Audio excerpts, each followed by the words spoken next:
सोचिए, आपके सामने एक बहुत जरूरी काम पड़ा है। वही काम जो अगर आज पूरा हो जाए तो आपकी जिंदगी में बड़ा बदलाव आ सकता है। लेकिन आप उसे शुरू नहीं कर पा रहे। आप फोन उठाते हैं, ईमेल देखते हैं, सोशल मीडिया खोलते हैं। बस 2 मिनट ऐसा सोचते हैं और देखते देखते घंटा निकल जाता है। अब सवाल ये नहीं है कि आप आलसी हैं या नहीं। सवाल ये है, आपका दिमाग आपके खिलाफ क्यों काम कर रहा है। आज की दुनिया में ध्यान भटकना कोई कमजोरी नहीं है, ये एक डिजाइन किया गया परिणाम है। और इसी छुपी हुई सच्चाई को समझाने के लिए ये किताब लिखी गई है। Why this book matters today। आज हम एक ऐसे दौर में जी रहे हैं जहां ध्यान सबसे कीमती संसाधन बन चुका है। हर ऐप, हर नोटिफिकेशन, हर वीडियो आपका ध्यान खींचने के लिए बनाया गया है। हम दिन भर व्यस्त रहते हैं, लेकिन दिन के अंत में लगता है असल में कुछ भी महत्वपूर्ण नहीं हुआ। यही वजह है कि हम बड़े लक्ष्य जानते हुए भी छोटे छोटे डिस्ट्रैक्शंस में फंसे रहते हैं और धीरे धीरे हम खुद से निराश होने लगते हैं। ये किताब आपको दोष नहीं देती, ये आपको समझ देती है। Introducing dopamine detox. इस किताब का नाम है dopamine detox, a short guide to remove distractions and get your brain to do hard things. लेखक हैं थिबॉट म्यूरिस। ये किताब ये नहीं कहती कि आपको ज्यादा मोटिवेशन चाहिए, ये कहती है कि आपको कम स्टिम्युलेशन चाहिए। क्योंकि समस्या ये नहीं है कि आप काम नहीं करना चाहते, समस्या ये है कि आपका दिमाग लगातार ज्यादा उत्तेजना का आदी हो चुका है। और जब दिमाग ज्यादा स्टिम्युलेशन में होता है तो मुश्किल काम उसे असहनीय लगने लगते हैं। What dopamine really is and isn't। अक्सर कहा जाता है कि डोपामीन खुशी का केमिकल है, लेकिन ये आधा सच है। डोपामीन असल में प्लेजर नहीं है। डोपामीन है एंटिसिपेशन, यानी किसी इनाम की उम्मीद। जब आप फोन पर नोटिफिकेशन देखते हैं, डोपामीन रिलीज होता है। जब आप सोचते हैं कि कोई मैसेज आया होगा, कोई लाइक मिला होगा, कोई नया वीडियो मजेदार होगा, डोपामीन आपको एक्शन लेने के लिए मजबूर करता है। लेकिन जैसे ही आप वो चीज पा लेते हैं, अक्सर एक खालीपन सा महसूस होता है। फिर दिमाग कहता है, एक और बार। यही वजह है कि हम संतुष्ट नहीं होते, हम और चाहते हैं।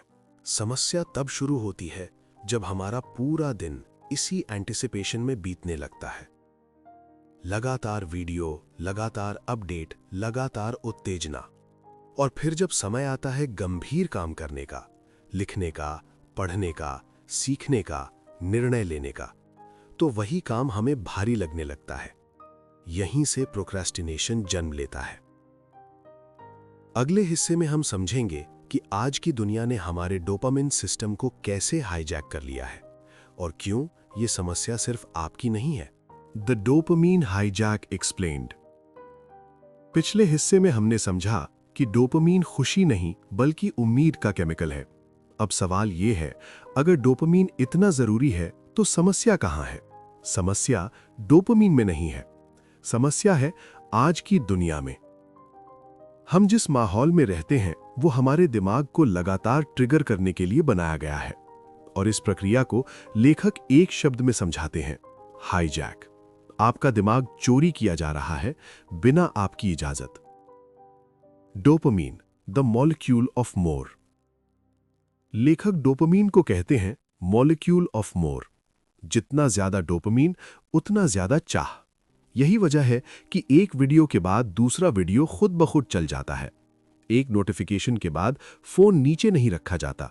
डोपामीन कभी ये नहीं कहता बस अब काफी है, वो हमेशा कहता है थोड़ा और धीरे धीरे दिमाग उसी चीज का आदी बन जाता है जो तुरंत स्टिम्युलेशन देती है। Modern addictions you don't notice. अक्सर हम सोचते हैं कि लत सिर्फ शराब या ड्रग्स से होती है, लेकिन लेखक बताते हैं कि आज की लतें बहुत ज्यादा सूक्ष्म हैं। जैसे बार बार ईमेल चेक करना, सोशल मीडिया स्क्रॉल करना, नंबर देखना, स्टॉक्स, लाइक्स, व्यूज, लगातार न्यूज़ पढ़ना या एजुकेशनल वीडियो देखना। अगर आप एक दिन भी इनके बिना नहीं रह पाते तो ये संकेत है आपका दिमाग डोपामीन पर निर्भर हो चुका है। How technology traps your brain. Technology बुरी नहीं है, लेकिन उसका डिजाइन खतरनाक हो सकता है। एल्गोरिदम जानते हैं आप क्या पसंद करते हैं, कब क्लिक करते हैं, किस पर रुकते हैं। हर सुझाव आपके पिछले व्यवहार पर आधारित होता है। आप इंटरनेट इस्तेमाल नहीं कर रहे, इंटरनेट आपको इस्तेमाल कर रहा है। हर रेड नोटिफिकेशन, हर सजेस्टेड वीडियो डोपामीन की एक नई उम्मीद पैदा करता है और ये उम्मीद आपके ध्यान को धीरे धीरे कमजोर कर देती है। Why focus is collapsing? इसका नतीजा क्या होता है? हम ज्यादा उत्तेजित हो जाते हैं, हम बेचैन हो जाते हैं और फिर गंभीर सोच करना मुश्किल हो जाता है। अगले हिस्से में हम समझेंगे कि ये लगातार स्टिम्युलेशन हमारी सबसे अहम क्षमता को कैसे नष्ट कर रहा है। लॉन्ग टर्म सोच, the death of long term thinking. अब हम उस नुकसान की बात करते हैं जो सबसे ज्यादा खतरनाक है लेकिन सबसे कम दिखाई देता है। लगातार स्टिम्युलेशन हमारी लॉन्ग टर्म सोचने की क्षमता को खत्म कर देता है। लेखक बताते हैं कि सफल लोगों की सबसे बड़ी खासियत है भविष्य के बारे में सोचना। आज क्या सही लगेगा उससे ज्यादा जरूरी है 5 साल बाद क्या सही होगा। लेकिन जब दिमाग तुरंत मिलने वाले इनाम का आदी हो जाता है तो भविष्य धुंधला हो जाता है। Why immediate gratification wins? हम जानते हैं कि हमें क्या करना चाहिए। हमें हेल्दी खाना चाहिए, हमें पढ़ना चाहिए, हमें एक्सरसाइज करनी चाहिए। फिर भी हम नहीं करते। क्यों? क्योंकि सोशल मीडिया, नेटफ्लिक्स, नोटिफिकेशन तुरंत इनाम देते हैं, जबकि असली काम का इनाम धीरे मिलता है।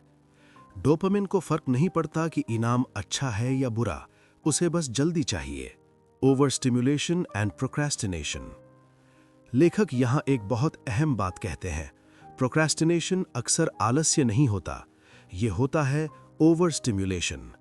जब आपका दिमाग पहले से ही बहुत ज्यादा उत्तेजित होता है तो साधारण काम उसे फीका लगता है, लिखना मुश्किल लगता है, सोचना भारी लगता है, काम टालना आसान लगता है। आप काम से नहीं भाग रहे, आप उत्तेजना के स्तर से भाग रहे हैं। The hamster wheel effect. इस स्थिति को लेखक हैमस्टर व्हील कहते हैं। आप दिन भर दौड़ते रहते हैं, ईमेल, मैसेज, वीडियो, मीटिंग। आप थक जाते हैं लेकिन आगे नहीं बढ़ते, क्योंकि असली काम उसी स्टेट में हो सकता है जब दिमाग शांत हो। लेकिन हम उसी शांति से डरते हैं। The need for a reset. तो सवाल यह है, अगर समस्या ओवर स्टिम्युलेशन है तो समाधान क्या है? समाधान है रीसेट। अगले हिस्से में हम समझेंगे डोपामीन डिटॉक्स क्या है और ये कैसे दिमाग को फिर से संतुलित करता है। What is dopamine detox really? अब तक हमने समस्या को समझा, अब समाधान की बारी है।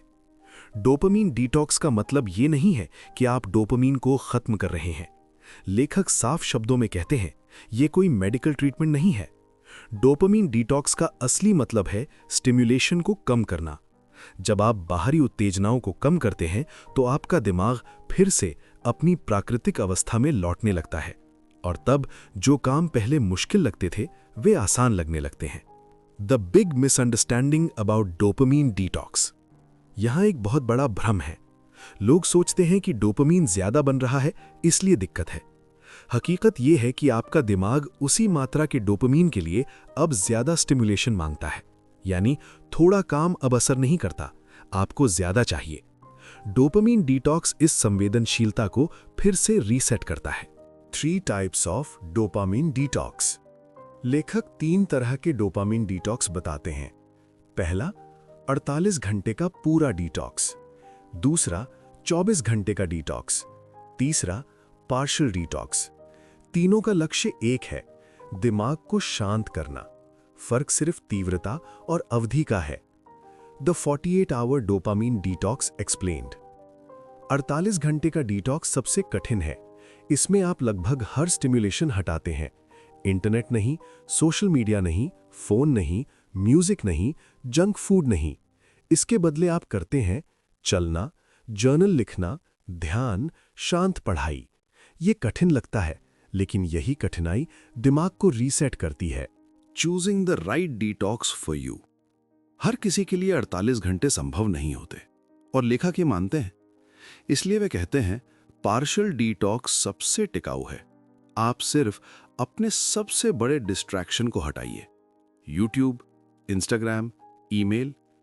अगले हिस्से में हम सीखेंगे कि अपने सबसे बड़े डिस्ट्रैक्शन को पहचानना कैसे है।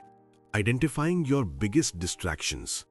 अब सवाल ये नहीं है कि दुनिया आपको डिस्ट्रैक्ट कर रही है, सवाल ये है, आप किस चीज से सबसे ज्यादा डिस्ट्रैक्ट होते हैं? लेखक कहते हैं, अक्सर एक ही आदत होती है जो सबसे ज्यादा नुकसान करती है। हर किसी के लिए वो अलग हो सकती है। किसी के लिए YouTube, किसी के लिए ईमेल, किसी के लिए सोशल मीडिया और किसी के लिए लगातार न्यूज़ या नंबर देखना। जब तक आप अपने सबसे बड़े डिस्ट्रैक्शन को पहचानेंगे नहीं, तब तक कोई भी डिटॉक्स काम नहीं करेगा। The cans and can'ts framework. इसीलिए लेखक एक बहुत सरल सिस्टम देते हैं। 2 कॉलम बनाइए, पहला कैन्स, दूसरा कांट्स। कैन्स में लिखिए वो चीजें जो आप कर सकते हैं, जैसे काम करना, पढ़ना, चलना, ध्यान लगाना। कांट्स में लिखिए वो चीजें जो आपको रोकनी है, जैसे फोन, सोशल मीडिया, वीडियो, बेकार ब्राउजिंग। ये लिस्ट आपके दिमाग के लिए स्पष्टता बनाती है। Why will power fails? यहां एक बहुत कड़वी सच्चाई है। विल पावर भरोसेमंद नहीं होती। आप सुबह मजबूत होते हैं, शाम तक कमजोर पड़ जाते हैं। लेखक साफ कहते हैं, अगर आप सिर्फ इच्छा शक्ति पर निर्भर हैं तो आप हारेंगे, क्योंकि आपका दिमाग ऊर्जा बचाना चाहता है। वो हमेशा आसान रास्ता चुनेगा। The power of adding friction. यही कारण है कि असली बदलाव फ्रिक्शन से आता है। फ्रिक्शन मतलब किसी काम को करना थोड़ा मुश्किल बना देना। अगर फोन डिस्ट्रैक्शन है तो उसे दूसरे कमरे में रखिए। अगर सोशल मीडिया समस्या है तो नोटिफिकेशन हटाइए। जितना मुश्किल डिस्ट्रैक्शन तक पहुंचना होगा, उतनी कम संभावना है कि आप वहां जाएंगे। ये मनोविज्ञान है, अनुशासन नहीं। Designing your environment. तो अब आप समझ चुके हैं, फोकस का खेल दिमाग से नहीं, पर्यावरण से जीता जाता है। अगले हिस्से में हम देखेंगे कि अच्छी आदतों को आसान और बुरी आदतों को मुश्किल कैसे बनाया जाए। यहीं से असली बदलाव शुरू होता है। Making good habits effortless. अब तक हमने देखा कि बुरी आदतों को मुश्किल कैसे बनाना है। अब बात करते हैं अच्छी आदतों को आसान बनाने की। लेखक कहते हैं, जिस काम में कम रुकावट होती है वही काम बार बार किया जाता है। अगर आपको लिखना है तो फाइल पहले से खुली होनी चाहिए। अगर पढ़ना है तो किताब सामने होनी चाहिए। अगर काम शुरू करने में ज्यादा सोच लगती है तो दिमाग पीछे हट जाता है। इसलिए अच्छी आदतों से हर अनावश्यक बाधा हटाइए। Starting first thing in the morning. Dopamine detox का एक बहुत अहम नियम है। काम दिन की शुरुआत में शुरू करें। सुबह आपका दिमाग सबसे कम उत्तेजित होता है, लेकिन अगर आप उठते ही फोन देखते हैं तो डोपामीन का सिलसिला तुरंत शुरू हो जाता है और फिर पूरा दिन डिस्ट्रैक्शन में चला जाता है। इसलिए लेखक सलाह देते हैं, फोन बाद में, महत्वपूर्ण काम पहले। Why mornings decide your discipline? सुबह की पहली आदत पूरे दिन की दिशा तय करती है। अगर सुबह शांत है तो दिन नियंत्रित रहता है। अगर सुबह उत्तेजित है तो दिन बिखरा हुआ होता है। ये अनुशासन नहीं, ये न्यूरोलॉजी है। दिमाग उसी स्टेट को पकड़ लेता है जिसमें वो दिन शुरू करता है। इसलिए सुबह का समय सबसे कीमती होता है। Creating a simple morning routine. लेखक कहते हैं, रूटीन जटिल नहीं होना चाहिए। सिर्फ 2 या 3 चीजें काफी हैं, जैसे कुछ मिनट ध्यान, हल्का स्ट्रेच, दिन के लक्ष्य लिखना। इनका मकसद उत्तेजना बढ़ाना नहीं, शांत करना है। एक बार दिमाग शांत हुआ तो काम शुरू करना आसान हो जाता है। From detox to deep work. अब आपके पास है कम स्टिमुलेशन, स्पष्ट रूटीन और सही माहौल। अगले हिस्से में हम देखेंगे कि इस शांत दिमाग को असल काम में कैसे बदला जाए, यानी प्रोडक्टिविटी, डीप वर्क और focus. Planning your day with intent. Dopamine detox का असली उद्देश्य सिर्फ डिस्ट्रैक्शन हटाना नहीं है। उसका असली उद्देश्य है आपको दोबारा इरादे के साथ जीना सिखाना। लेखक कहते हैं, जो लोग अपना दिन प्लान नहीं करते वे दिन भर परिस्थितियों पर रिएक्ट करते रहते हैं। जब आप सुबह ये तय कर लेते हैं कि आज क्या करना है, तो दिमाग को भटकाने का मौका कम मिलता है। 3 से 5 काम, बस उतने ही। The one task that actually matters. यहां लेखक एक बेहद ताकतवर सवाल पूछते हैं, अगर आज आप सिर्फ एक ही काम पूरा कर पाएं तो वो कौन सा होना चाहिए? अक्सर वही काम सबसे ज्यादा असर डालता है और वही काम हमें सबसे ज्यादा टालना होता है, क्योंकि वो मुश्किल है, क्योंकि वो डरावना है, क्योंकि उसमें गहराई चाहिए। लेकिन वही काम आपकी जिंदगी को आगे बढ़ाता है। फोकस, कंसिस्टेंसी और इम्पैक्ट। लेखक प्रोडक्टिविटी को 3 शब्दों में समेट देते हैं: फोकस, कंसिस्टेंसी, इम्पैक्ट। फोकस मतलब काम करते समय पूरा ध्यान वहीं होना। कंसिस्टेंसी मतलब हर दिन, बार बार, लगातार। और इम्पैक्ट मतलब सही काम पर ऊर्जा लगाना। जब ये तीनों मिलते हैं तो छोटे छोटे प्रयास बड़ा परिणाम देते हैं। Open systems versus closed systems. अब एक बहुत अहम कॉन्सेप्ट, ओपन सिस्टम्स और क्लोज्ड सिस्टम्स। ओपन सिस्टम्स वे होते हैं जिनका कोई अंत नहीं, जैसे ईमेल, सोशल मीडिया, यूट्यूब। आप शुरू करते हैं लेकिन खत्म कभी नहीं होता। क्लोज्ड सिस्टम्स में सीमा होती है, जैसे word document, Excel sheet, presentation. लेखक कहते हैं, दिन की शुरुआत हमेशा क्लोज्ड सिस्टम से करें। Protecting your focus long term. अब तक आपने सीखा फोकस कैसे बनता है, लेकिन सवाल यह है, क्या यह टिकेगा? क्योंकि दुनिया आपका ध्यान वापस लेने की पूरी कोशिश करेगी। अगले और आखिरी हिस्से में हम देखेंगे कि डोपामाइन रिलैप्स से कैसे बचा जाए। Protecting your focus long term. अब तक आपने सीखा फोकस कैसे बनता है, लेकिन सवाल यह है, क्या यह टिकेगा? क्योंकि दुनिया आपका ध्यान वापस लेने की पूरी कोशिश करेगी। अगले और आखिरी हिस्से में हम देखेंगे कि डोपामाइन रिलैप्स से कैसे बचा जाए। अब एक सच्चाई स्वीकार करनी जरूरी है। डोपामाइन डिटॉक्स करने के बाद भी आप फिर से डिस्ट्रैक्ट होंगे। लेखक साफ कहते हैं, रिलैप्स होना नॉर्मल है। कुछ दिन आप पूरी तरह फोकस्ड रहेंगे, फिर अचानक बेचैनी लौट आएगी।